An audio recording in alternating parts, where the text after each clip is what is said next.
and also for those of you who are not married and let's say heading in that direction, you could tell, which areas you might need to work on, or if you should even bother working on any area. And it's straightforward, simple, but if you take it in, it could save you from having you can either have a healthy marriage or an unhealthy marriage, or your courting relationship. It could help you from now to moving to a healthy marriage, right? And for those of you married, hopefully you will get some solutions too if you are dealing with some of these issues. Um, this is, well, as Celeste said, I co-pastor a church with my husband, and so this session, um, yes, I share a lot of natural truths with you all. A lot of the research that I would do um, doesn't necessarily always come from, like, from a spiritual source, um, but most of it does. And I guess just the wisdom I've gained throughout the years, my experience in marriage, my experience in counseling people. I can't tell you the amount of people I've counseled over the years, people, married couples, dated couples, just people with life issues. Um, and so you're in a safe place, but you're also in a place, ladies, where I want you all to feel comfortable enough to open up when that time comes. Because as Celeste said, this is on YouTube Live, so you don't want to ask your questions at that point. But at the end, when we cut off, feel free to ask questions, comment, add. Um, I said the top 5 reasons. There are obviously more reasons. So, I mean, don't fight me down and say, um, nah, I'd have more. I know this. Yes, of course, there are more. But if I were to go through all the reasons why marriages, don't work or end in divorce, it's going to be way too much, right? Um, so I compiled this list of 5, not only from my experience, but also from doing research. And I researched several different channels, and I pulled out the common ones and in order as well, right? So that's how I came up with the list. And it's not necessarily that I took all the information from a Christian base, because believe it or not, whether you're Christian, Muslim, Hindu, Buddhist, Catholic, whatever religion, the type of problems you have in marriage is universal. I'm sure you ladies would agree with that, right? Um, so Christians are not exempt from marital problems, nor Muslims or Hindus, so it's universal. And so um, this is going to be able to help everyone, right? Um, I saw so many ladies say that they are new. That it makes me so excited. I'm so happy. New ladies, welcome. I hope that you enjoy the session. I hope that some of you gonna be bold enough to perhaps ask a question or add, right? I have been married for 21 years, and I'm sure there's somebody who's going to be on the call, or is on the call right now, who has been married for longer. Is there anybody who has been married for more than 21 years? I really hope yes, because I don't want to be like the oldest person, kind of hoping and have, anybody married more than 21 years. I am sure. Let me see. If you are, just type it in the comments if you're married more than 21 years. That's how long I've been married. But I know people who've been married for 40 something years, even 50 something years. Wow. How many years, Agnes? I would love to know. Type it in the comments. How many years married? Stacy too. Wow. Okay, right. 23. Okay. Um, right. So this is good. You hear why I'm asking you ladies this, right? I have my experience, but I know that my experience could be different to yours. And I may have things that I would share with you based on my experience and just life. But I know that everybody's experiences are different. And so the ladies who have been married for a while, and even those of you maybe not, you don't have to be married 20 something years to share wisdom. I'm hoping that at the end you all could either add to this or share an experience that you had. I mean, I'm hoping that, I don't like to hear of any marriage ending in divorce. I actually met a young lady today that I worked with many years ago. Actually, one of my very first jobs, right? When I was working at BWIA, which is now Caribbean Airlines, right?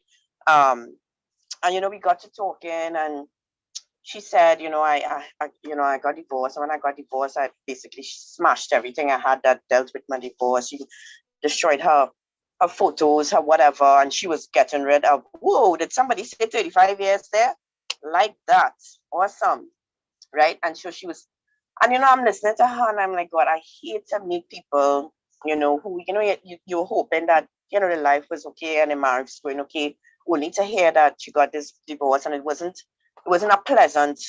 I mean, some people divorce and it's an amicable, separation, but that's not always the case. More often it's conflict and, torment and, really hurtful. And that seemed to have been the case for her. And it was really sad because nobody gets married thinking that their marriage is going to end in divorce. Everybody has a hope that they're going to be married until they get old together. Nobody thinks that they're going to be divorced, so it was really sad. And so I want to help you to divorce proof your marriage. So if you're single and if you are married, this is going to benefit you, right?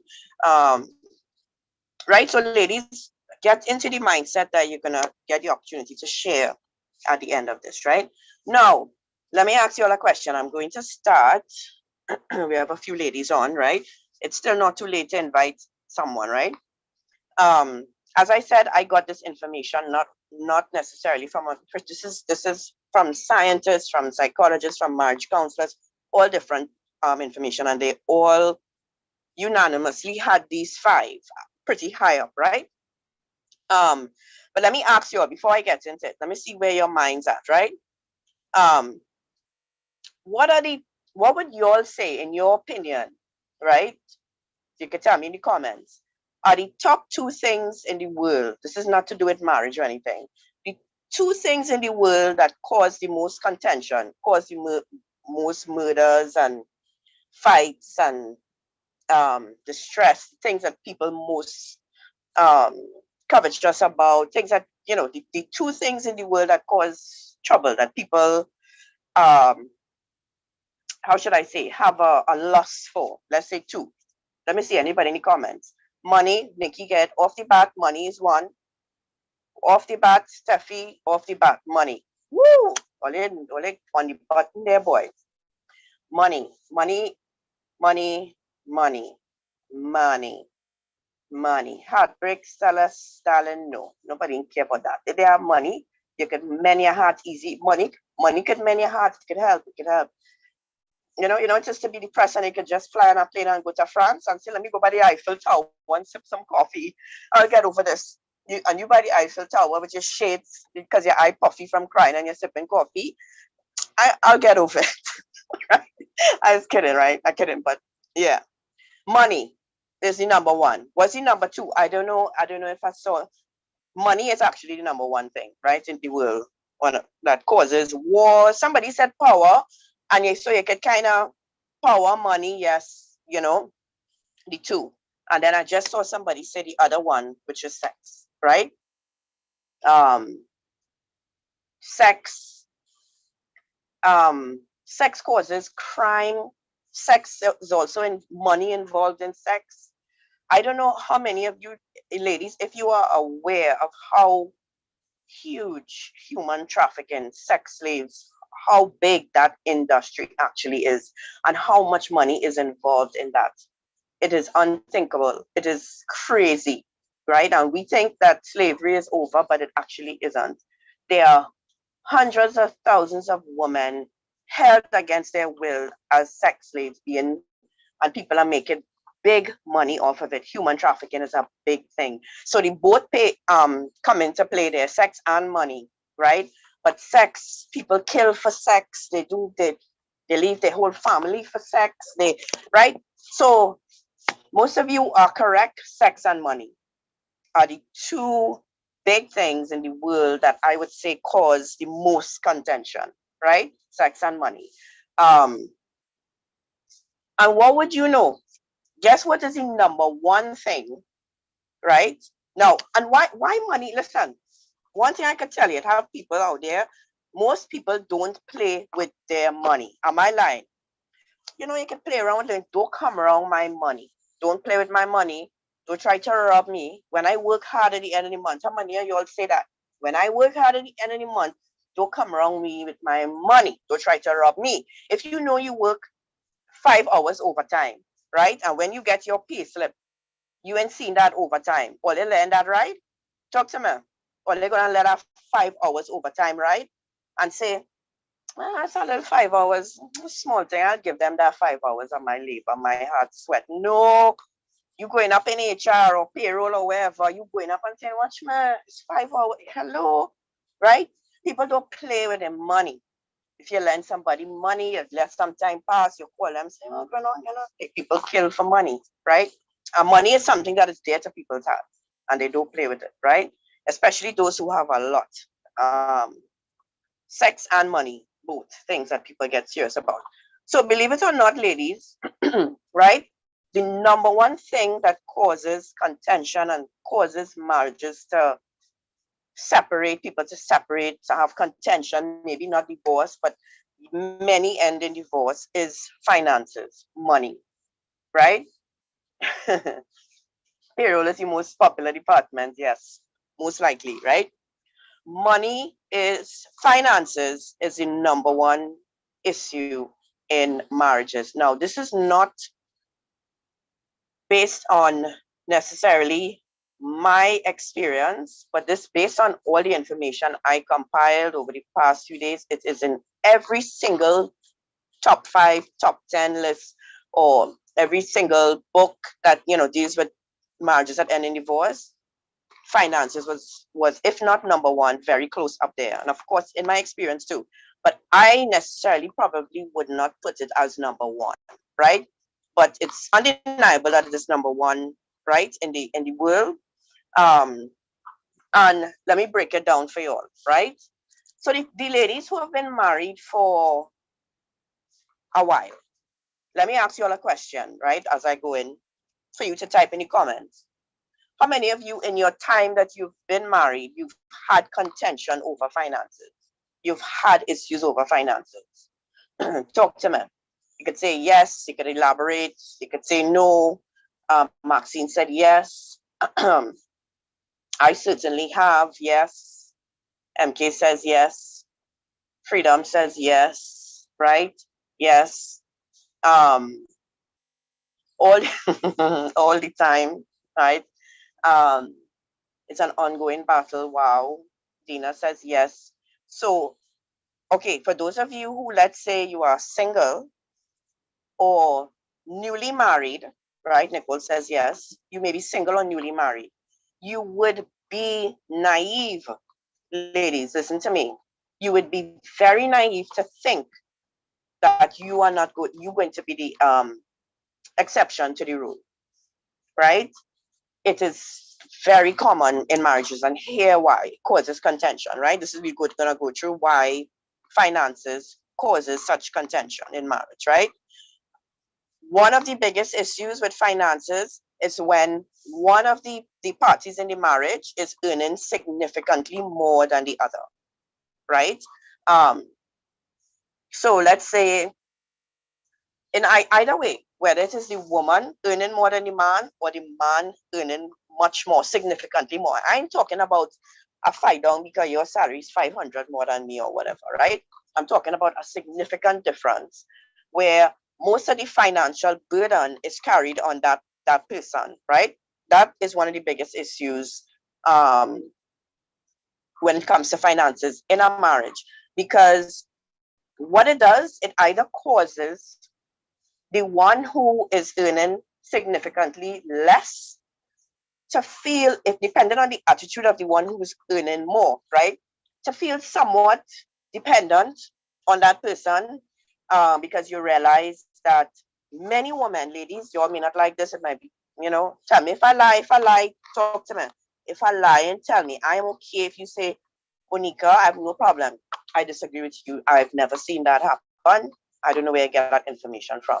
But I know personally, so I know all I can say that in this case, many women who have stayed and suffered through marriages because they cannot do better financially.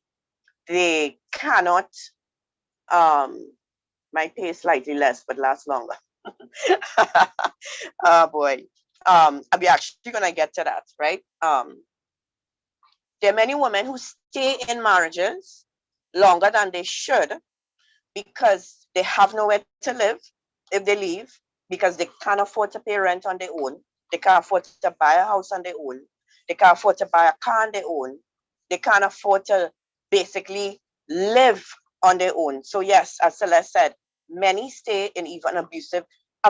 Listen, in my opinion, abuse is not even on my list here. Right? Here's the reason. Believe it or not, and it was not on the list when I was, doing my research, right? Because believe it or not, many women stay and take abuse. They do. But many of them stay, as Celeste just said, for this reason. I hear it all the time. Ladies, I hear it all the time. If I leave, I have nowhere to go. Right? If I leave, I'm not going back home. I don't get along with my parents. Many people don't leave and go back home because their parents will ridicule them and their parents will say, I told you so. And listen, ladies, it sounds foolish, but I'm sure somebody on this call could tell me, well, Onika, sad to say this was my position. Some women rather stay in an abusive relationship, or let's say somebody who's been unfaithful or whatever the case may be. They rather stay in that marriage than to get divorced or separate because they don't want to be reproached by the people who was not for them in the first place in the marriage. So let's say a family was telling you, girl, don't marry he go this, he go beat you, or he go this, or he go treat you bad, or he go horn you, or whatever. All right, and you quarrel with them, you fight with your family. In fact, you ended up being disconnected from your family. You don't even have a relationship with them again because they don't like your husband, and you say, well, this is my man. So if you ain't like my man, I will have a problem, right? Um, First place because of the toxic, right?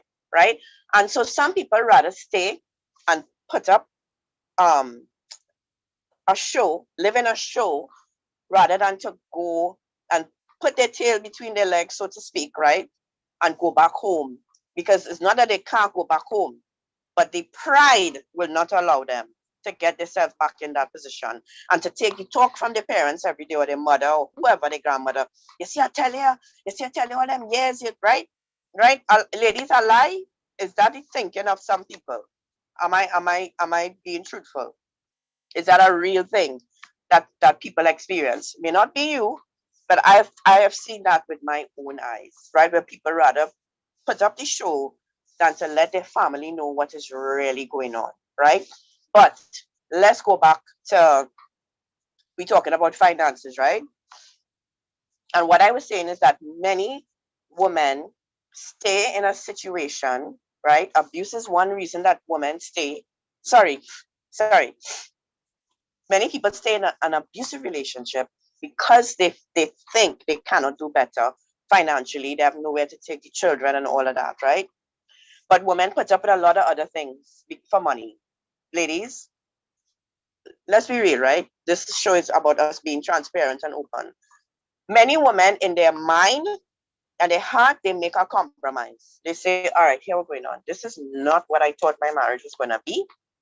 I don't feel loved by this man. He mistreats me sometimes. He talks to me a certain way or whatever. But in your mind, you make a decision. You say, thank you. You see when the money flowing nice, Nicole said it perfectly. So you make a decision. I will take the bad treatment because I want to keep this lifestyle. Many women make that decision. They say, I will stay. I'm not saying they got married for money. Or some women do marry for money, ladies. Let us be real, ladies. Some women marry for money. Let us not pretend, okay? Some women do. It's something that's been happening decades, centuries, where women get married for security and money, right? And it's still happening now in what year we in? 2022, right? But I'm talking about the ladies. If you marry for money, well, you stay and you take your crap, right? Um, there's always nothing is perfect after you come by, right? Um, yeah, if it was money I get married for, enjoy the life, spend the man money, and you know what I'm gonna tell you, right? But I'm talking about the ladies who got married, um, not expecting the man to be that way. right? And let's say he was abusive, not necessarily physically abusive. He could have been verbally abusive to you, just not treating you right or whatever. And you settle in your heart and you say to yourself, I will take it because I want to have the car. I want to be able to I want to be able to buy new outfits. I want to be able to travel.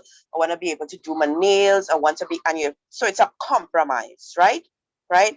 So, and that's, in my opinion, no way to live, right? I'm sorry. That's no way to live, right? With somebody who you feel don't love you just because it kind of sounds like something that a age old profession that happens called prostitution. Yeah, where it's an exchange of one thing for the other. But let's not go there, right?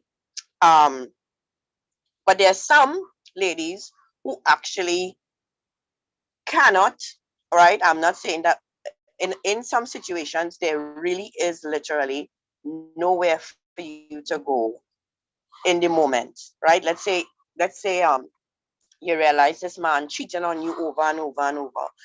This is my opinion when it comes to abuse, because I want to end the abuse thing one time, right? My stance on abuse is from the time a man lash you, push you against the wall, pull your hair, hit whatever it is. Once there's physical abuse involved, I suggest that you pack your things, if you have nowhere to go, find a halfway house, call a cousin, call your best friend, sister. My thing is to leave.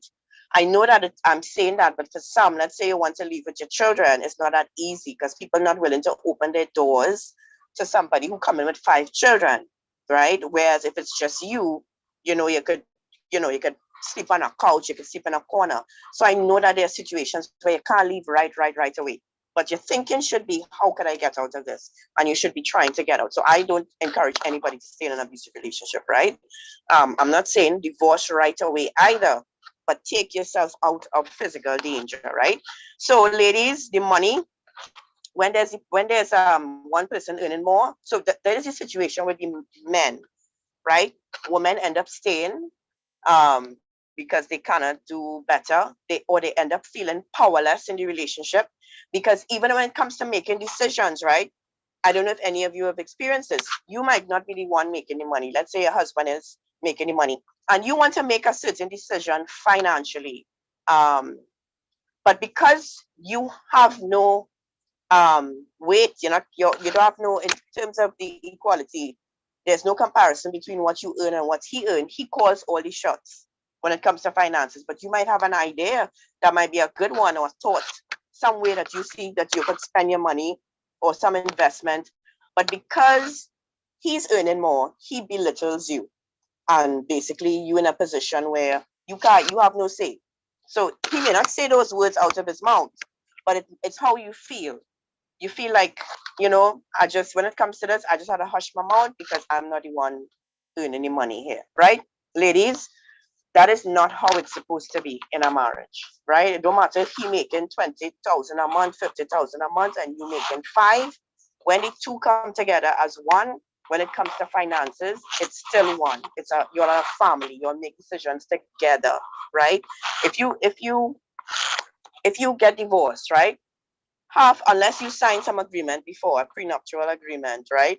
I think it's 50% of whatever your husband owns, I believe you are entitled to. So even by the law, they see you as being a part of his financial gain as well, right? So within the marriage now, it's not supposed to be like that. So if you're experiencing that, don't think um that, you know what, I deserve it, because honestly, I have no financial say here. Your husband is not supposed to be treating you like that because you earn less, right? And then there's the opposite now, where the woman is earning more. That causes problems too, because the man now feels powerless, and um he feels belittled.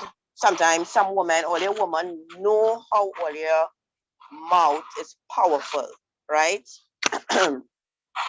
Right? Dana, it's hard for me to read comments while I'm talking. So please come back at the end, and we'll address all the comments and questions, right? Um, yeah. So the woman, you all have issues with your mouth. You all have issues with your mouth. Yeah. And so yes, your man might feel threatened by you earning more. Should not be the case, just like the opposite, right? Should not be the case. But sometimes women use their tongue and that power in a way to make the man feel belittled, right? A man is not going to just feel belittled like that if the woman is not. If at the end of the month you're making the decisions together and it's not a matter of you telling him what to do. Ladies, if this is you on the call and you telling him what you doing with your money, right? And if you use those words on your husband, ladies, those of you earning more or your boyfriends, don't tell me what to do with my money. And you have no say here when it comes to money. You have no say here. You shh, right? You right? That car you driving is I buy it, right? All you know, all you're capable, ladies, right? That is wrong. That is a recipe for an end of a marriage. If that kind of toxic situation is happening in finances for too long, it's going to crack. That marriage is not going to last, right? It's not going to last, right? So that is one of the reasons when there's a power struggle and when there's the extreme dependence, right? Those two ways. The other way is if the main breadwinner in the home, this is very common as well, let's say gets retrenched or is no longer physically able to work, right? And there's financial stress now. So your husband, you all got married, both of you all was working. He lose his job. And now things tight, tight, tight. Listen, when there's nothing more than stress in a home when things are financially tight.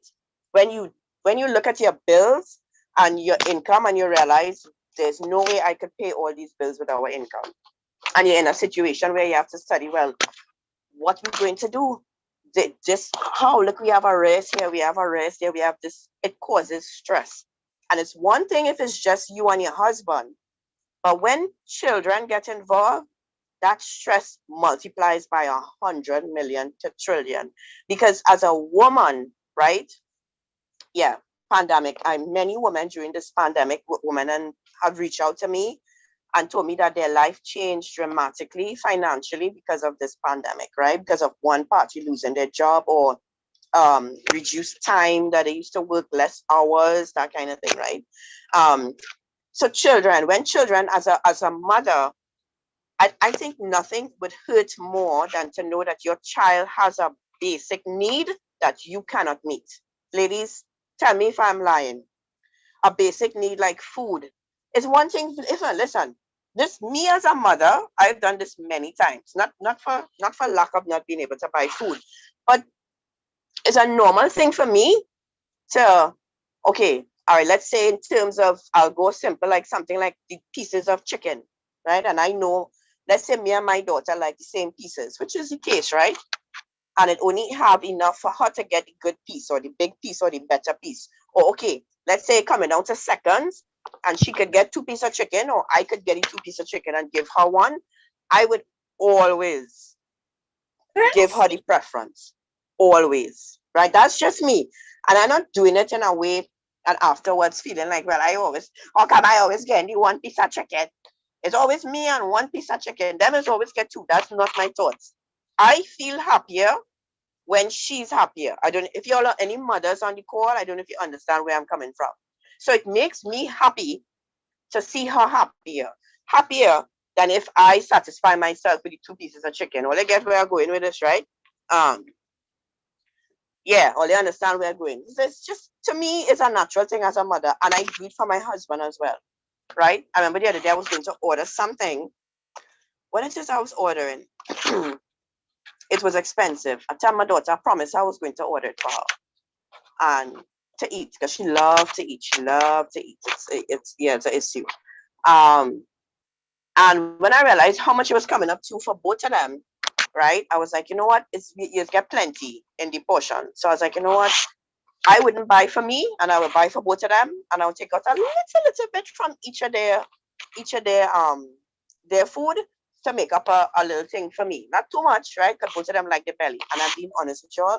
She and always say to me, "Mommy, why you just do that? Why you don't buy for yourself, right?"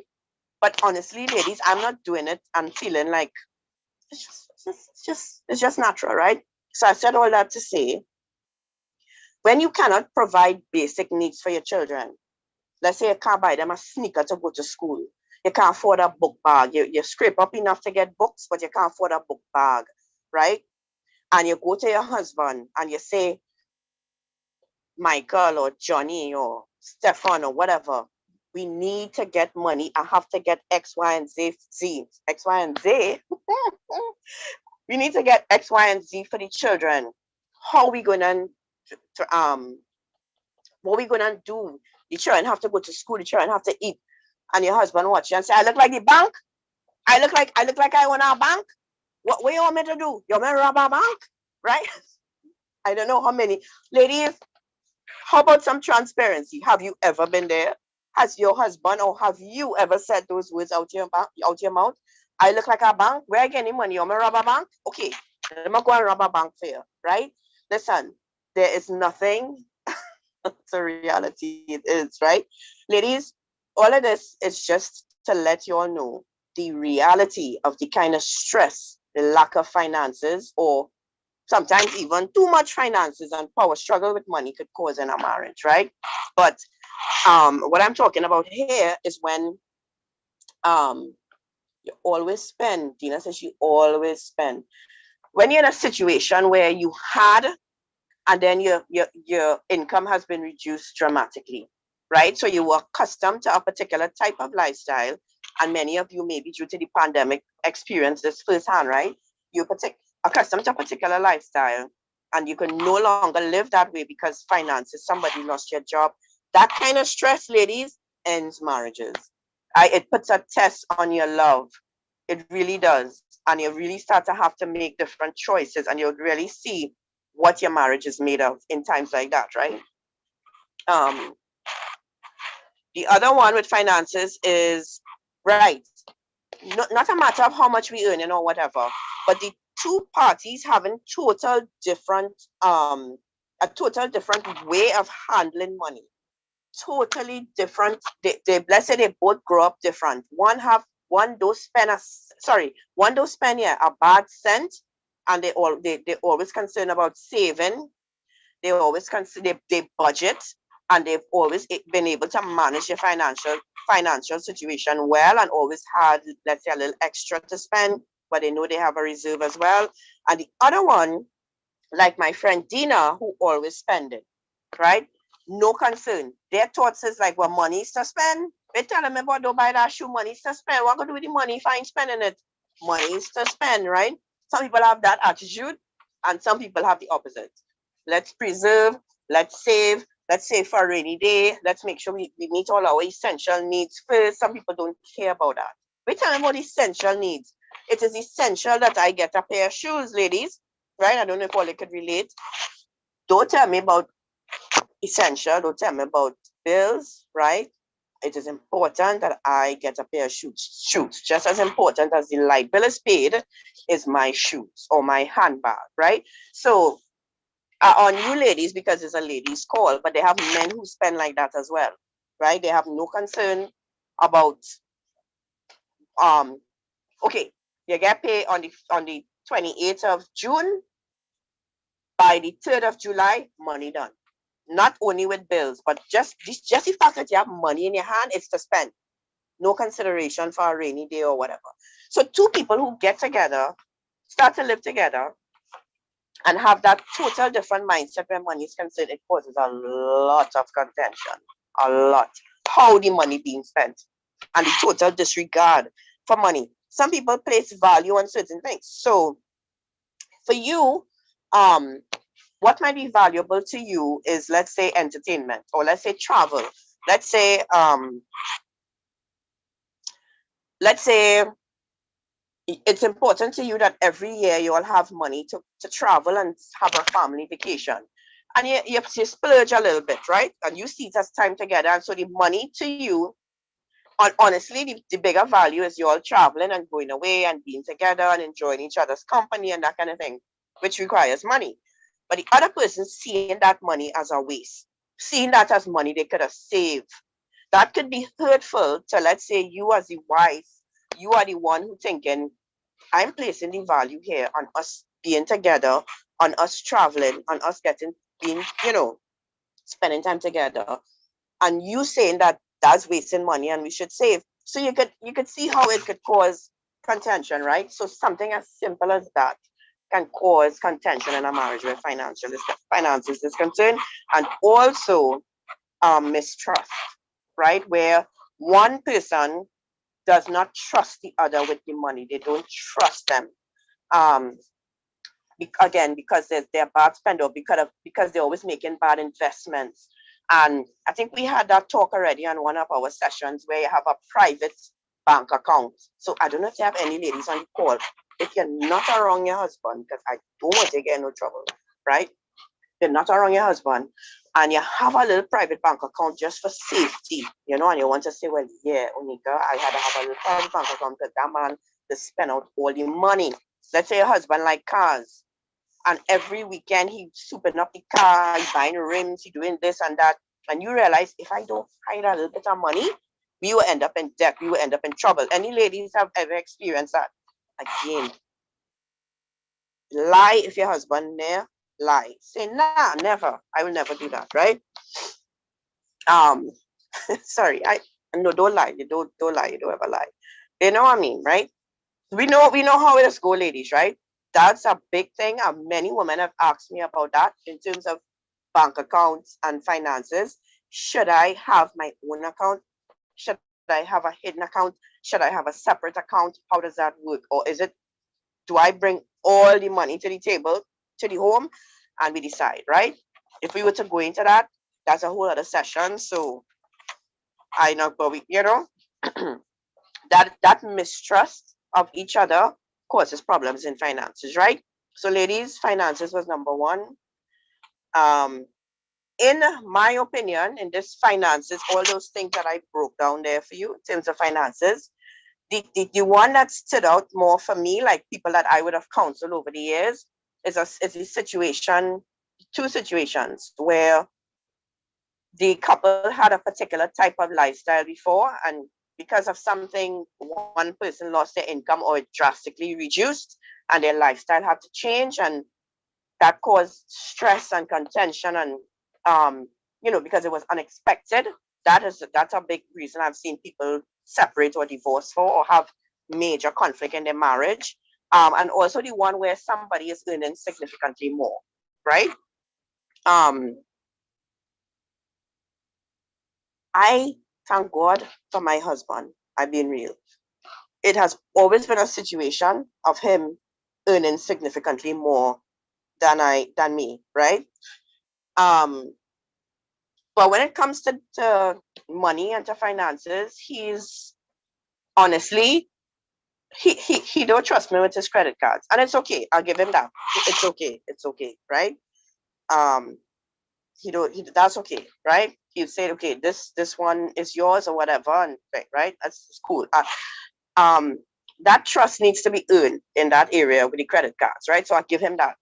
But everything else in terms of finances, right? Because he has a lot of credit cards, and it's you don't listen. It's all good. Um, I'm being honest with you. He does not even know how much money is in his account. I'm being honest with you, because I have his bank card. I the internet banking is I'm the one who he don't even know the password for his banking account. I handle everything with the money. He don't ask questions unless something happened, unless the flow bill cuts, which happens to me, not for lack of money, but because I am bad. But like the time will come and I'll be like, I didn't pay this last month, right? That's the only time he used to, but how come the want to flow? And I'll be like, oh shucks, I didn't pay it. But to say he would um check up and say, well, okay, how you spend my money or whatever. No, never, at no time. And I appreciate that. And that to me, it makes me feel special, obviously, because I feel that this man trusts me. He trusted me with the finances of the home of our family, right? And in my opinion, that's how it's supposed to be. Unless, of course, I prove that in a particular area I cannot be trusted. And then he's not going to put our home and child in danger. So in that case, you'd have to say, well, okay, right? Which, as I said, is not the case except maybe for one or two credit cards, but we don't have to go there, right? Anyway, so ladies, if you are in that position, listen, even the Bible says that the love of money is the root of all evil, right? Not money, eh? The love of money is the root of all evil. Remember, I started off by saying the world is in a wars and all these things. A lot of it is just money and power. And if you love money, right, it could lead to a road of evil, right? Because if you love money, people who really, really love money will do almost anything for it, and they could get into little schemes and stuff, because that love for the money is great, right? Um, so ladies, here what I want to suggest to you, if you are married right now. So okay, let me start with the unmarried. If you are unmarried, that's the time already. If you are unmarried and you could see a little signs already of finances playing in, being a little contention, right? You realize certain things about the person, you're starting to discover financially, get counseling, get somebody else involved, talk to somebody or talk to the person openly, talk to your partner openly at first, and then say, hey, let's go on, let's see how we could work this out. Work on that before you even get married, and make sure that you lay your cards on the table, right? Anyway, we'll get to that later on with the expectations getting married, right? And for the married, um, get counsel, get a third party involved, because many times both all you can't solve that by all yourself, all you can't do it. You need a third party, you need a counselor. It will be a back and forth, and you need somebody to intervene to help you all to to come up with a solution, right? To come up with a way to end the contention with the money issues, right? So number two, sex. Number two is sex, right? Now, um, you all may not want to admit it or say, or might say, nah, never, people don't do that again. But many people still get married for sex. And there are very few people who would actually say those words out of their mouth, right? Yeah, I get married for sex, right? And here how it works with the sex. You have a partner, two sets of people have this issue. You're in a relationship with somebody and you all are having sex. You're not married, you're having sex, and it's good. It's good. You've met your sexual match, right? Ladies, we're being real here, right? If you're here and you're underage, well, you're not supposed to be here. So hard luck. But you met you meet your match then, and you say, oh my gosh, this gonna be my life, boy, this sex, yay, right? So you're all sexually compatible. You'll enjoy it, enjoy each other. Both of you all have the same, vibe or whatever. And that kind of drives your relationship, right? It has problems, but the sex so good that is overlook a lot of stuff, right? And so you get married. Yes, there's a thing there. There's a chemistry now, right? So in your mind, you're not saying it's just the sex, but the sex is the thing driving you. The sex is the thing driving your relationship, right? The sex might be the one thing that still have all it together, right? And the attraction and the chemistry, and she looking good. Sorry, not she. He looking good. I don't go and let go this man. Let go this man. Let me take off this earring. It might be making noise. I don't know. Is it Celeste? Is my earring causing noise? Yeah, now and again there's a bit of Yeah. noise. Yeah. So it's my earring. Right. Okay. Um, yeah. So you found your partner. You found them. You found them. You found them. And the sex is what driving the relationship. And the sex is kind of what is the thing that always makes you all bond again. There's a tie. There's a sexual chemistry, and you get married, and you think that's gonna drive just how, take off the other one, just how it was in the courtship, it would be in the marriage. But that won't be the case, because here what has happened. When you get married, life happens, right? Life happens. Things change. The dynamics of your relationship changes. You can't get away from that. Number one happens, finances, right? Number one happens. You have it's not boom boom ha ha, right? Life happens. You For a woman, ladies, correct me if I'm wrong, maybe not you all, but for me and a lot of women I know, if your husband get you real vex, real vex, right? You're vexed. You're real vexed. I don't want to use any other words, right? You're real vexed, right? You get mad. You get mad, right? For a woman, it is very difficult to just throw that aside and let your husband come and touch you and say he want to come and have sex with you. I mean, I don't know, ladies, maybe it's just me, but I think I know a few other sisters like that, right? Mad, he do something that have you blazing mad, right? So mad you want to just walk out and take a break, but he wants to have sex right after that argument, right? It is not that easy for a woman to just put her emotions aside and say, okay, hey, sex, okay. Yeah, let's just forget I just saw you texting a girl and flirting. Of course, let's have sex. You, you didn't just flirt there. I just gonna ignore that. No, it's not so easy for us women. But for men, right? For men, okay. For men, I can read that.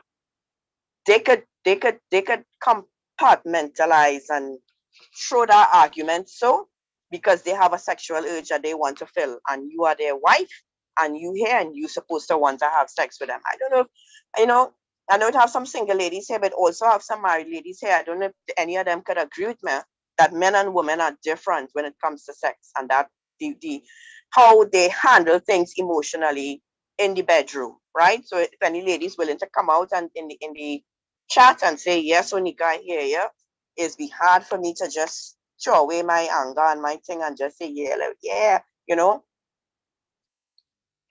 But for the men, right? And so life happens, um, and things it don't always be the same as when you were dating, right? Now you should what I'm saying, you should make every effort to keep that spark and to keep that if it's a genuine thing, right? Because many people get married with a lust issue. And so what they have been experiencing, that sexual thing really comes from a lustful drive.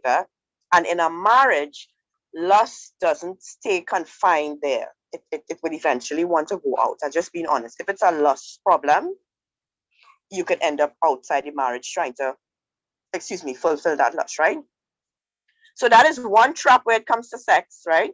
When you think this person sexually, yeah, gonna be great, so you marry them.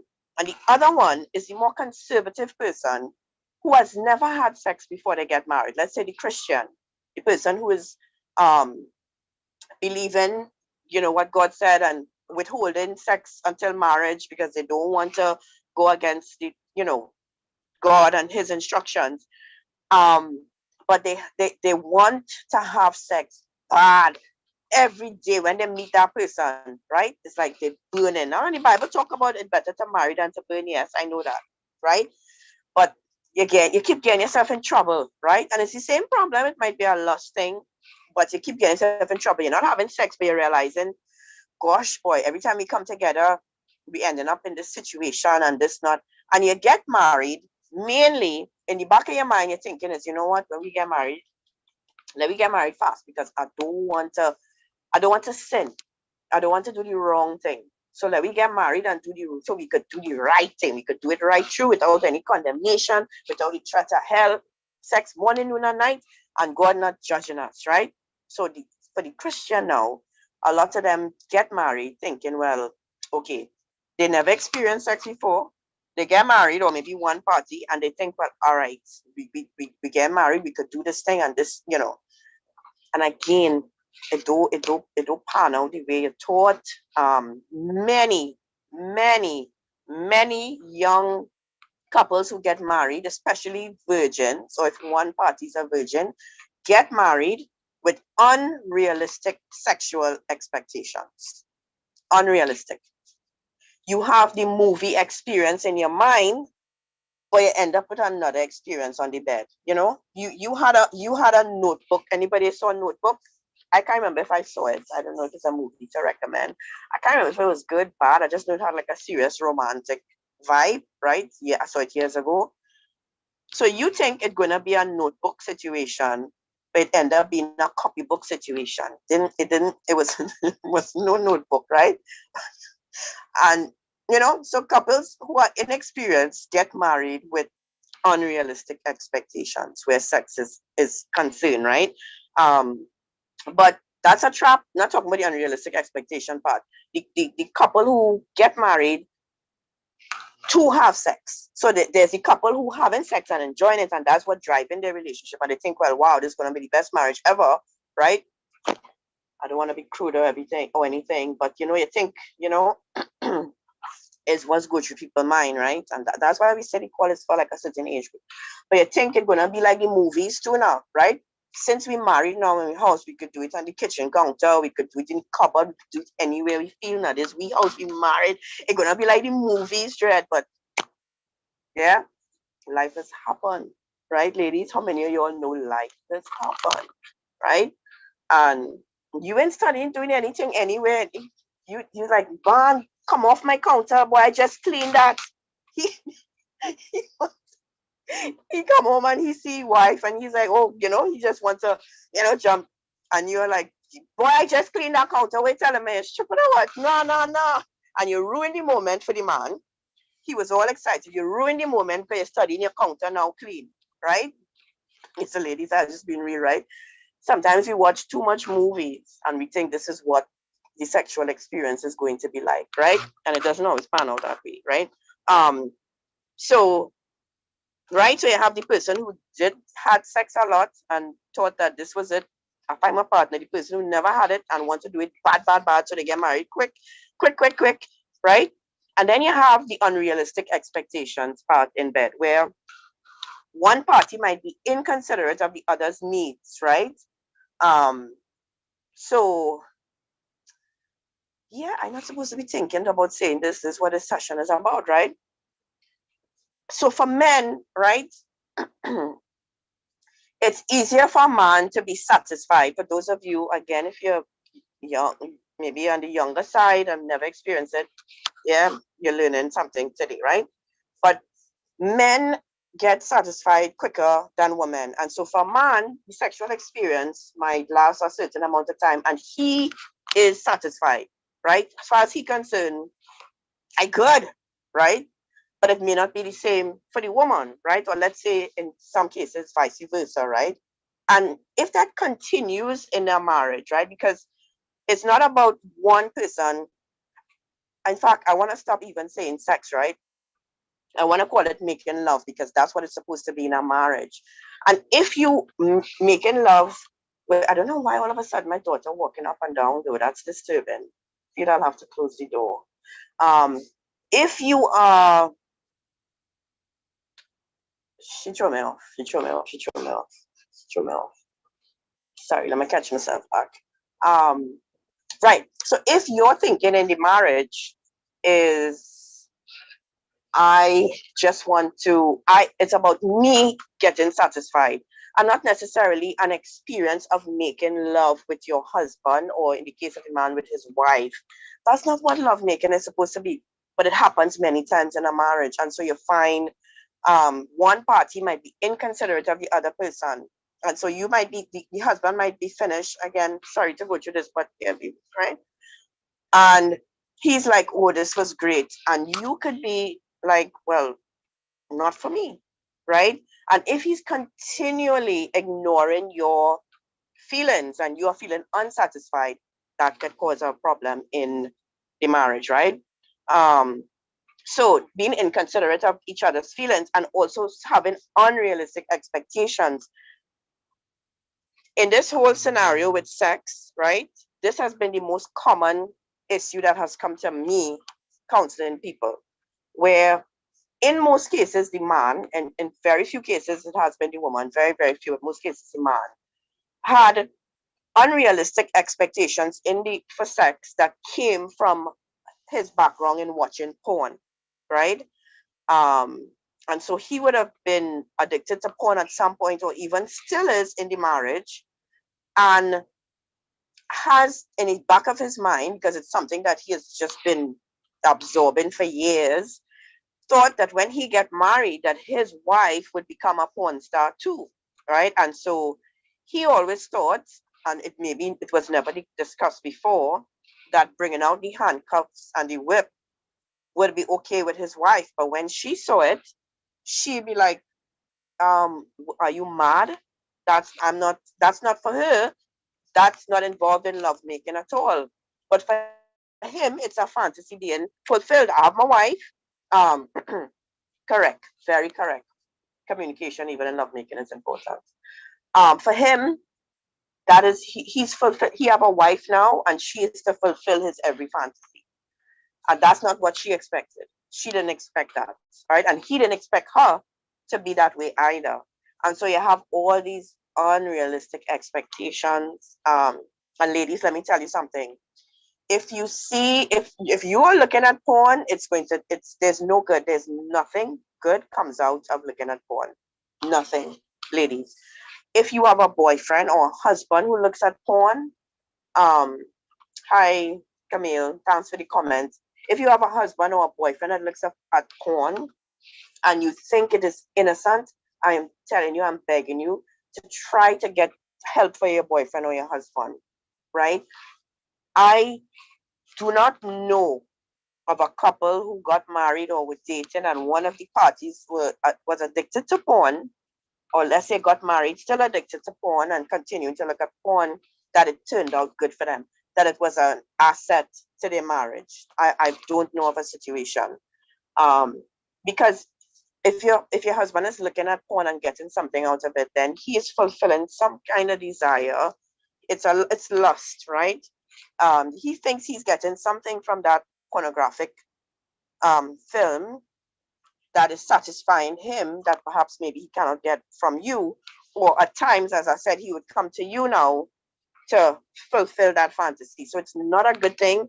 It's not something that's going to be good for your relationship if you're not married. And if you are married, it can destroy your marriage, ladies, right? Um, so that's not something that you just want to overlook, right? Um, as simple as it is, one person might have a much higher sex drive than the other. One might their expectation was when I get married every night, maybe just one break in the week. But again, ladies, life happens. You're working harder, you're working longer now because you have to pay mortgage, you have to see about the children. When you come home, you have to cook. When you was by yourself, you didn't necessarily have to cook all the time because you have no children, a husband to study, right? Or vice versa, if it's cooking.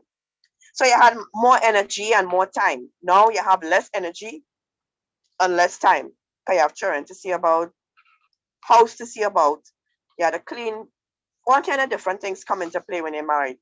And so, not that you're not attracted to your husband, you don't love him, or whatever, but you physically sometimes you just say, "Hey, babe, I just wanna rest tonight." And his drive is like every day, every day, every day. That could cause a problem after a while, right? And it may not be the woman only, sorry, the man only, it could be the other way around as well, right? And the last one is the one partner having the inability to have sex again. So let's say for a health reason, I mean, I don't know how this would. To me, that song I find that so rough, right? Because when you get married, one of the vows that you say is for better or for worse, if you do, right? Most people say that in their vows or in sickness and in health. Hopefully, you never have to deal with sickness. But let's say your husband, or let's say you as a wife, end up in some physical situation, um, some health situation where you can't um fulfill that, satisfy your husband in that way. um you can't, you just physically can't, either you're too weak or something physically, or your husband and the party who is still, obviously you can't, but I still have feelings and I still have desires. Sometimes that person, if it's over time, could stray and end up in an extramarital relation. Or if they don't end up there, it ends up, it's contention, and because of the sexual tension and stress in the home, or the lack of it, right?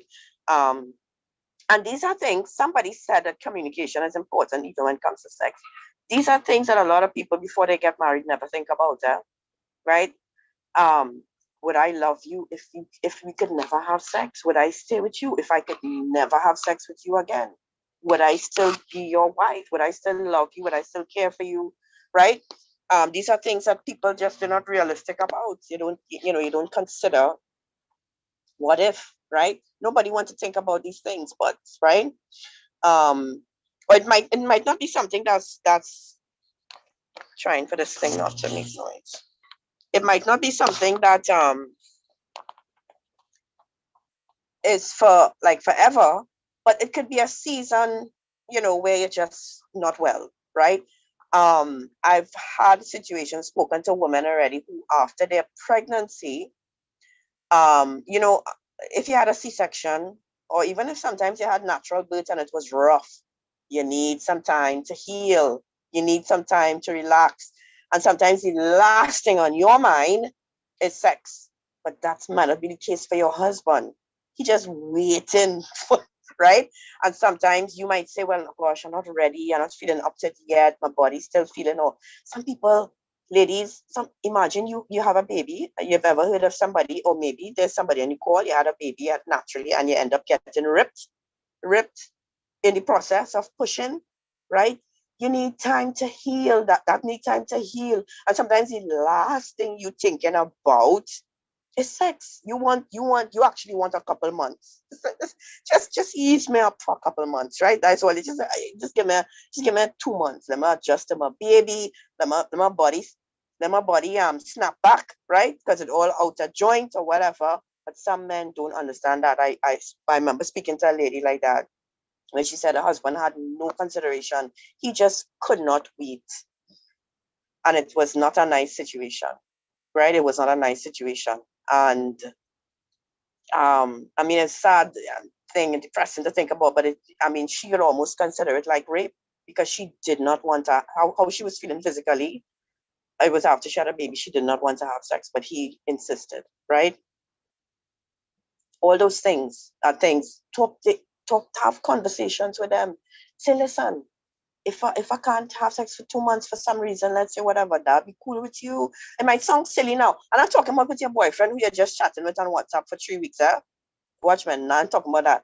I'm talking about have these conversations with your intended, with your fiance, with somebody that you are intending to get married to, right? These are things that you should talk about, right? Um, Hear what the Bible says, right? Hear what the Bible says about these ladies. I want to go through all 5. I will. Here the Bible says about sex. It's such an important thing in a marriage, right? Husband should, this is First Corinthians chapter 7, verse 3 to 6, right? The husband should fulfill his wife's sexual needs, and the wife should fulfill her husband's sexual needs. The wife gives authority over her body to her husband, and the husband gives authority over his body to his wife. Do not deprive each other of sexual relations unless both agree to refrain from sexual intimacy for a limited time so that you may give yourselves completely into prayer, right? Now, the Bible is saying you should do it if, let's say, both of you all fasting or praying for a time or whatever. But there could be other reasons too, like I just said. Let's say you had a baby or something, some physical, and you say, listen, I need time to heal. Let's give it a while, right? The Bible is saying be practical, but communicate, right? Tell the person how you feel. Do not deprive each other, right? Right. Um, Afterwards, you should come together again so that Satan would not be able to tempt you because of your lack of self-control. So, ladies, if you know you have no self-control in that area, or your husband, which should not be the case, First Corinthians chapter 7, verse 3 to 6, right? First Corinthians 7, verse 3 to 6. And I'm reading the NLT version. So it would sound different to the King James, right? NLT. So the Bible says, afterwards, you should come together again so that Satan would not tempt you because of your lack of self-control. Now, you can have self-control, but some people lack self-control in that area. So the Bible is not saying that because you're not having sex, your partner will go outside, but there are people who don't have self-control in that area. And if you know that that is the situation between yourself and your husband, what the Bible is saying, make sure and come back together and don't keep it like that. Don't stay apart. Don't deprive the person from sex for long unless there's some valid reason, right? Because it could be tempted. So it's a serious thing. This is the Bible we're reading, right? Number 3 on the list. Anybody want to guess what number 3 is? I do want to finish this tonight. Number 3. What y'all think is number 3? Number one, finances. Number two, sex, and sexual things. What y'all think is number three? You could say it in the chat.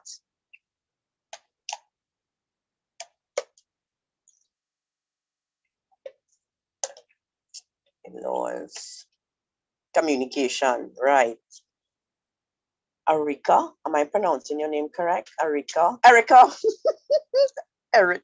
Erika. Erica. Kat and Vani. Correct. Communication. Sorry, communication, right? Number three. Number three is communication. So I want to go through a little faster because I want us to get through everything, right? Meaningful communication plays a very important part in the bond a couple shares. Without healthy communication, that bond can be broken down easily. So just as sex, ladies, causes a meaningful bond, an emotional bond, a physical bond, sex is a powerful thing in a marriage, so is communication, healthy communication, right? There's communication and then there's healthy communication. Not the way that we communicate all the time is not right. Not because there are some people who might say, well, I don't keep nothing in, I just say everything. I just say whatever comes to my mind. I say it. You know what I'm thinking. It doesn't mean that your communication is effective, right? You might actually do better not communicating if that's your thinking, right? The beauty of healthy communication is in the openness, transparency, and fearlessness in which it is done, right? So those three things: openness, transparency, and fearlessness in which it is done. I'll tell you why I use the word fearless, right? It's a beautiful thing to be able to communicate your secrets, your thoughts, your feelings with your spouse without the fear of being judged, right? Or having your feelings belittled or even ignored, right? So many times, not only ladies, sometimes it could be with the men too, they stop communicating because they realize every time they do try to communicate their feelings, it is either belittled, pushed aside as unimportant, um, or the person is judged for what they say. So it might take every ounce of your strength and being to come up and tell this person, right? You build up a sweat. You have to jog around the you have to jog around the savannah, right? Before you go to the person, right? You have to take a warm bath. You have to sit down and all of that. And basically, you have to build up every ounce of courage to come and tell this person your deep feelings and your thoughts. And when you tell them, they either judge you, misunderstand you, totally went over your head, assume that you meant something else, or they belittle it. I mean, worse it could be that you went through all of that to build up the courage to tell the person, and they just laugh or they say, "Girl, you stupid, eh? Girl, nothing could hurt more than that, right?" And so, what happens if that happens once, happens twice, happens three times? What you will do if every time you try to be honest and open and you say, okay, this is my husband, I want to be able to communicate, and you go and you open up to him and you get that kind of response, or you always feel judged, or you always feel you're going to, even though you expressing how you feel, somehow you're gonna get blamed. You gain blame for it's your fault why you feeling the way you feeling. I don't know if all you understand what I'm saying. If you understand what I'm saying, just say yes in the comments, right? And so if that happens more than once, twice, eventually you will hold back your feelings and you're going to stop communicating with that person. And that is a very dangerous place to be in a marriage, right? To be able to be scared, fearful of what you're going to meet when you actually open up to that person. So you just end up hushing your mouth, right? Um, but it's a beautiful thing to be able to communicate your thoughts to your spouse without that fear of judgment, without the fear of being belittled and ignored, right? Communi- Communication. Okay, sorry. Communicate more, ladies. This is specifically a lot for ladies, right? Listen to me, ladies, right? Communicate more by listening. Listening is a part of communication, ladies. Yes, yes, it is. Communicate more by listening and trying to understand without thinking you already know what the other party is going to say or why they're doing what they say. You already make a judgment. It happens all the time in marriage. So it don't matter what that person tell you, you believe is so, right? And sometimes you may not say it, but that's what, before they even finish, that's not effective communication. And it happens in marriages all the time where you judge each other. You don't understand. You assume the motive for somebody saying something or doing something, and so you judge them. And when they come and they open up and they to you, you don't believe them, right? And they're trying to tell you, but this is what I'm saying, this is how I feel, and you don't believe them. So, and ladies, you are guilty of that because you already have a preconceived notion of why they did it. You feel you know, and you want to say your piece, right? I want to read very quickly for you. All of this I'm reading here comes from Proverbs chapter 18, but it's not in this order, but it's all in this chapter. I just pulled out the verses that deals with communication, right? Here where it says, ladies, and I'm being honest and transparent. I saw myself in some of these verses. And if you are honest and transparent, you would say, you know what? I am guilty of that. I see somebody ball, oh Lord, there just now. I don't know if it's because she guilty or what, right? Here what it says, Proverbs 18. And again, I'm reading the NLT version, right? Fools have no interest in understanding, right? They only want to air their own opinion, right? Right? Nicole says she's guilty and she's hiding. You can't hide, Nicole. You just sell out yourself, right? Here it says, Proverbs 18. Fools have no interest in understanding. They only want to air their own opinion. Ladies, can you relate to that? Are you a fool? I'm saying it soft. I don't want to come across like I'm being a bully, calling anybody a fool. It's actually the Bible calling you a fool. If you, and you know what, it's like somebody just talking, and saying your piece, and you're not trying to understand. So the Bible is saying here, the fool has no interest in understanding. They want to air their opinion, right? Fools' words get them into constant quarrels, right? Spouting out before listening to facts is both shameful and foolish. Here I've seen myself. I'm talking softer now because my husband is back. He wasn't here before. So, I was trying not to, Um, spouting out before listening to facts is both shameful and foolish. I read in the Bible here, ladies. This is Proverbs 18. Again, this is not in order, but it's all in that chapter, and I pull out the verses on communication, right? I'm going to read it again. If the Bible is classing you as a fool, please do not get angry with me. I'm reading the words of the Bible, right? A fool's words get them into constant quarrels. Ladies, if you are in constant quarrels, it could be that you're a fool. Again, please do not get angry with me or leave the call. I'm reading the Bible, right? Spouting out before listening to facts is both shameful and foolish.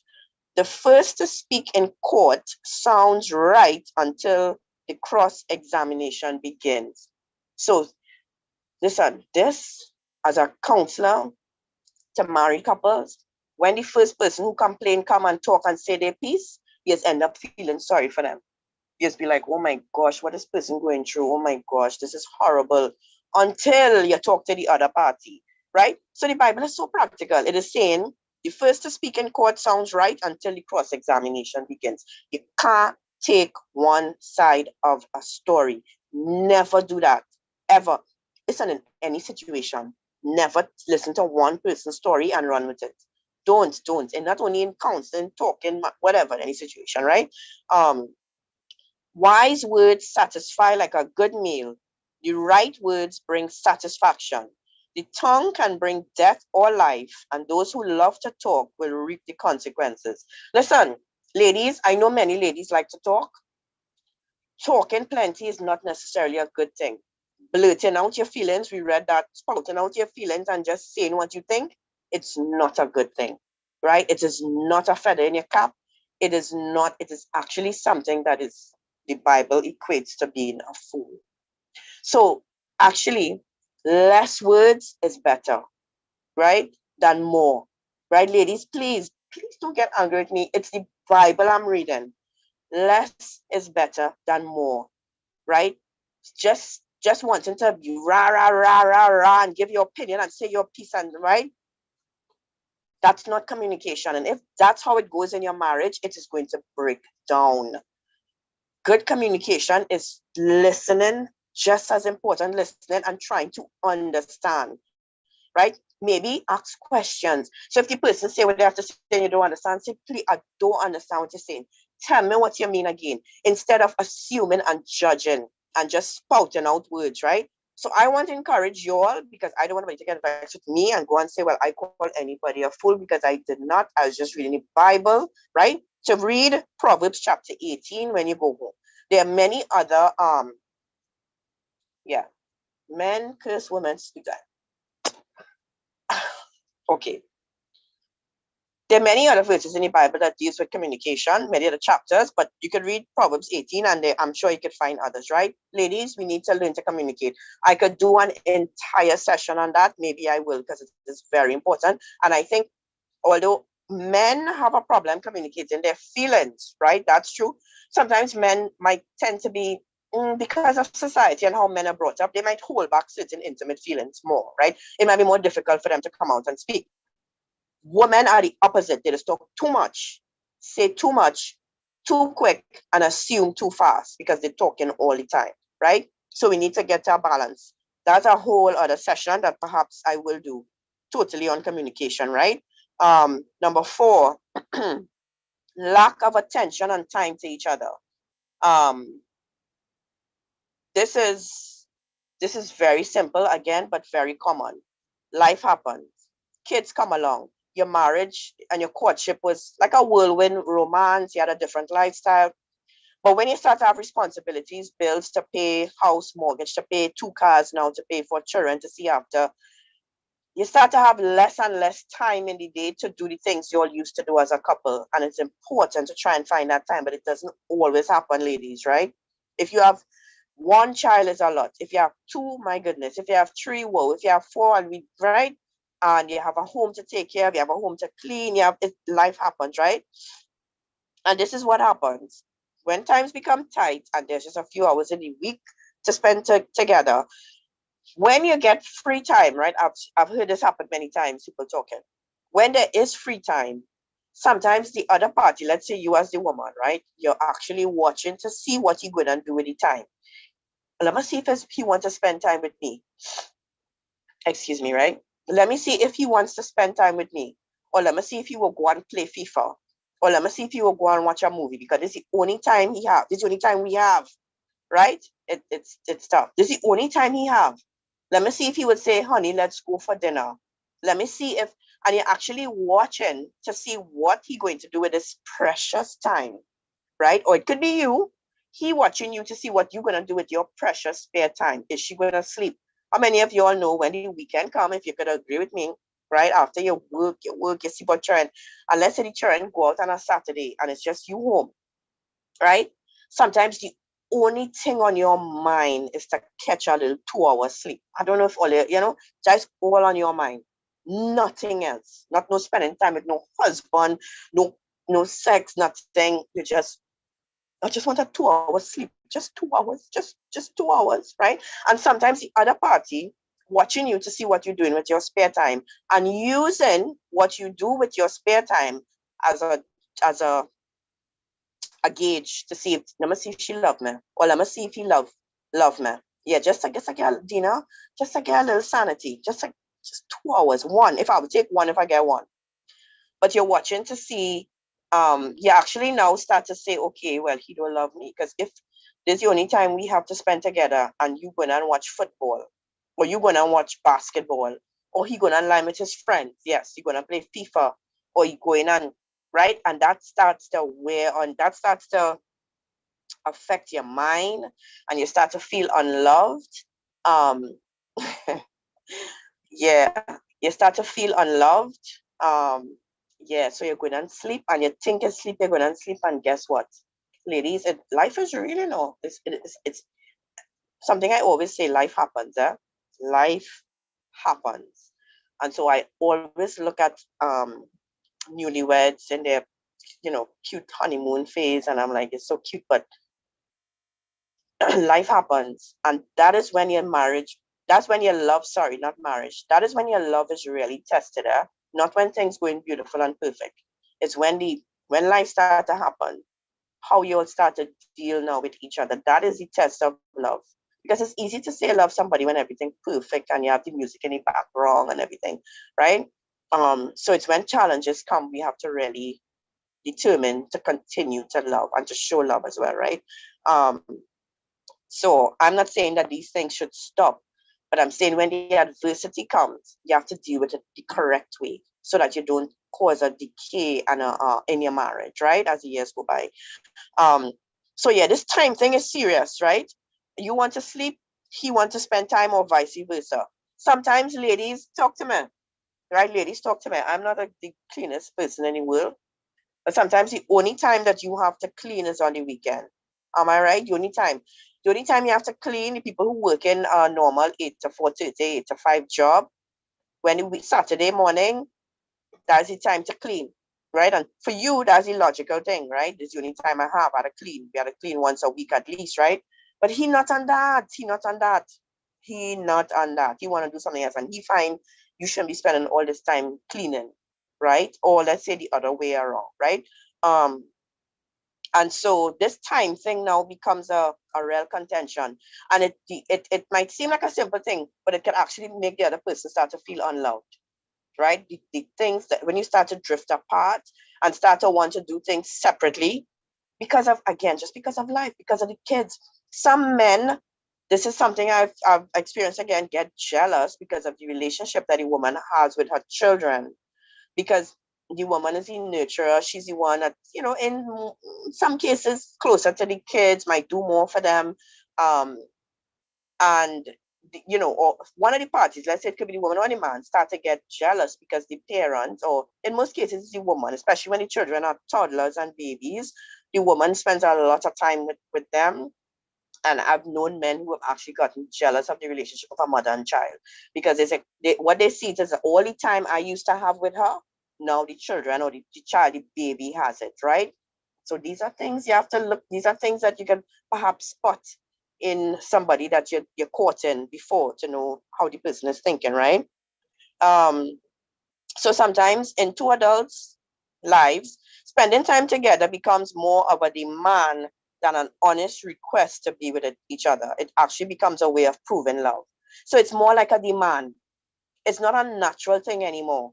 It's like you must spend time, and it should not be like that. It should not be a demand. It should be a request. It should be a desire for both parties. It should be that, let's say, when you bring it to your husband attention, say, I find we not spending enough time together.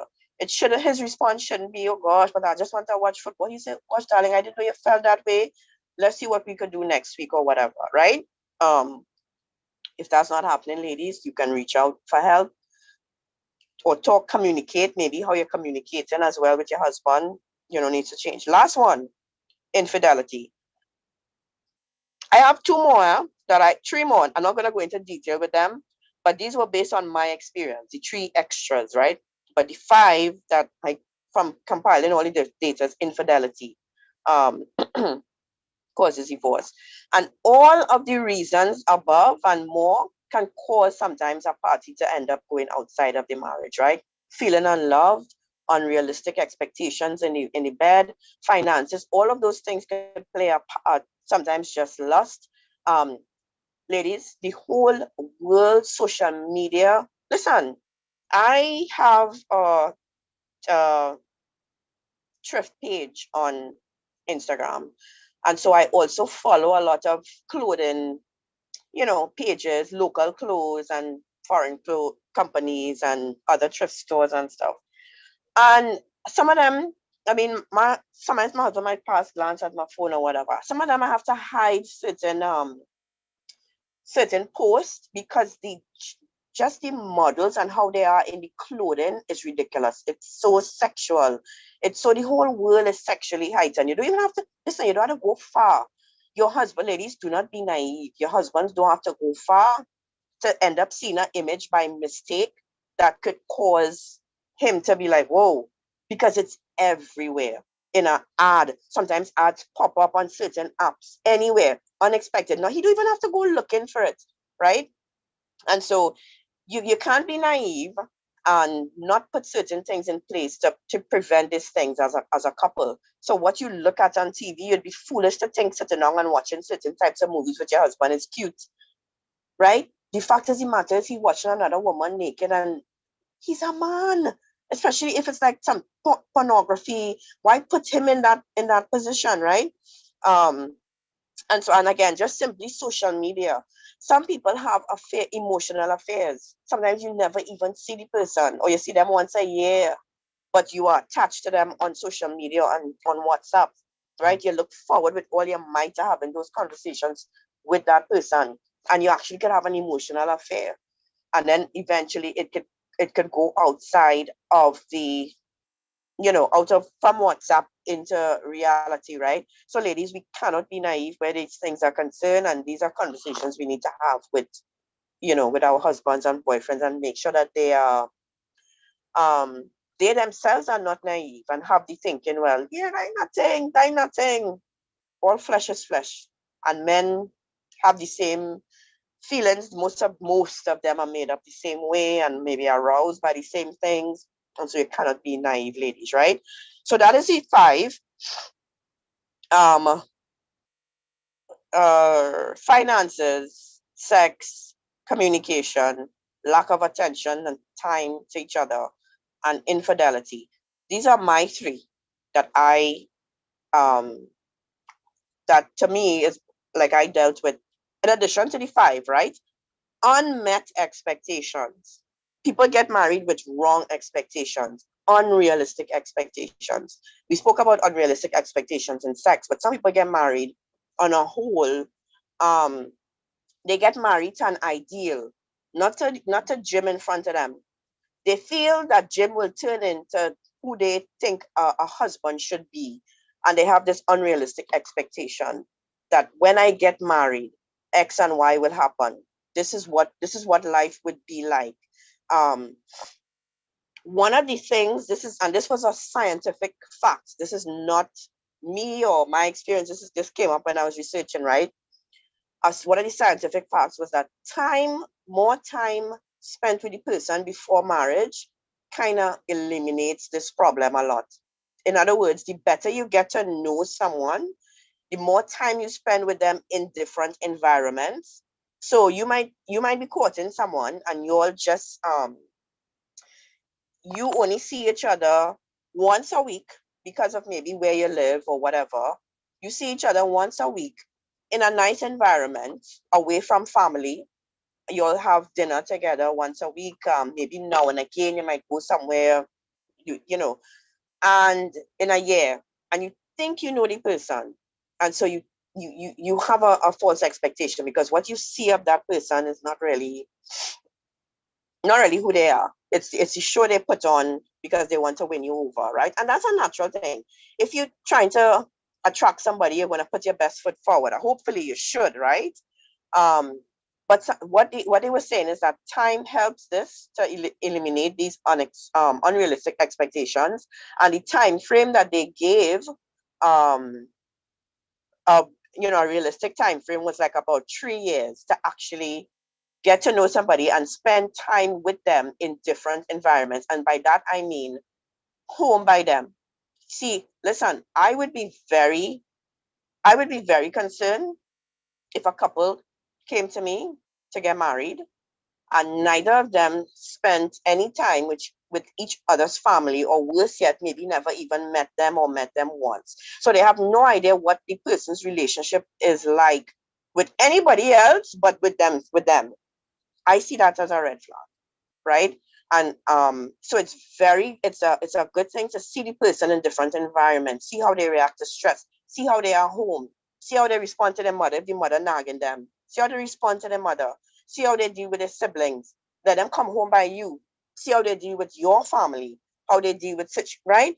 And that could be yes, ladies, please don't jump on my case after and say, 3 years, I get married in a year and it work, of course, right? But I'm just saying that this is based on statistics and gathering information from different places, countries, whatever. That time spent with somebody helps to eliminate the unrealistic expectations that people have sometimes with somebody that they don't know. Or some people, even though you know them, you still have this ideal of what is going to happen when you say I do, and those expectations are not met, and that causes, ladies, this is the words that I hear. I've heard it many times. I did not sign up for this. AKA, I was not expecting this. I had the expectations you had were unrealistic, right? I knew my husband for a very long time before we got married because we were friends at first, and then we started courting probably 3 or 4 years into our friendship, a real friendship, not, how people say there's friends and they're not really friends, right? So I would say I knew 85% of what to expect, maybe 80, maybe 75, right? Of what to expect. Because I mean, come now. I knew him for about 10 years before, right? As a friend and then as a boyfriend. So it didn't have much surprises, I'm being honest. It really didn't, right? Um, I'm not saying go around with nobody for 10 years. And we didn't go around for 10 years, we went around for 4 or 5 years, right? Because we met each other at 18 and 19. He was 19 and 20, I believe, right? Anyhow, they weren't much surprises. Let's just say there were not much surprises, right? But the time frame that was given was 3 years, right? 2 to 3 years, and making sure that you spend time with that person in different environments. Know their co-workers, know their family, know their best friend. Ask questions. Don't be afraid to ask questions, ladies. This is your life you're talking about, right? So unrealistic and unmet expectations for me is a big thing. When people get married and they say, Onika, this is not what I signed up for. And so they sign another paper and get divorced because they didn't sign up for what they, and all they are saying is that this is not the thought. They actually didn't know the person they married. And it could have worked, huh? But they just tell themselves, well, this is not why I ain't signing up for, so I done. And in my opinion, that meant that love wasn't there at all. That's what I think, right? Next one is family interference, in-laws and family getting involved in your marriage, right? Keep them out, ladies. Keep them out. Keep them out. If you are dating someone who is very, very attached to their mother, very, very, it could be a red flag. I know for some of you would say, well, that would show how much he would end up loving me because he loved me, mommy plenty. I don't know if I have any ladies that can help all you on this call. It don't always work out so. The mama's boys could be one of the most difficult men to live with, right? Not only the parents, just family interference, sibling. I know somebody who got divorced because of their mother-in-law, right? And a mother-in-law and her husband's sister. Sister hated her, and she did whatever she could to break up the marriage. And eventually it did. It did break up the marriage. Her husband's sister hated her. And he was very close to his sister and his mother, right? Um, Character flaws. This is the last one. By character flaws, what I mean is character flaws. Many people, they say love is blind, but love is more blind before you're married. So many times in a dating setting, it's easier to overlook certain major character flaws in someone, and it's easier to shove it aside. It's always easier when you're going to separate homes and you could sleep off something and you could, right? But when you get married, sometimes those major character flaws that the person had before becomes even more major when you're stuck with them in a house, in a home. So basically, the things that this is how I look at it, right? Sometimes you are in a relationship with someone and you're going through things with the person and dealing with situations and character flaws. That if a friend of yours came and told you the exact same problems that they having, that you are having, you'd be able to see clearly, and you tell the person, nah, nah, nah, nah, that fella, girl, that's a red flag. I do advise you to continue with our relationship. You'd be able to see clearly outside of yourself, but you be going through the same things in that, and you're blind to it, right? Um, Substance abuse could be one. You know, certain things you could think as cute when you're dating. The little gambling thing he just do, you think is okay. I don't know anybody who gamble that it turns out okay when they get married or even in listen. So the gambling thing he does, it's not cute. It's not something that's going to go away either. The addiction to marijuana could go on to something else. You might feel when you get children, he will stop, he wouldn't smoke in front of your child. That way you think. That's what you think, right? So addictions are things that you should not overlook. If you are dating someone, don't overlook addictions. Pornography, as well, is an addiction that I would not advise anybody to overlook if they're courting someone. Um, any kind of criminal activity, you know, certain things could look real cute when you're not married to the person, but when you get married, it's a whole different ball game, right? Um, so that's it. That is it. I'm sure there's more. I cannot believe the time. My intention was not to go so long, but I want to ask you, ladies. I do want you all to have an opportunity to share, especially the married ladies, right?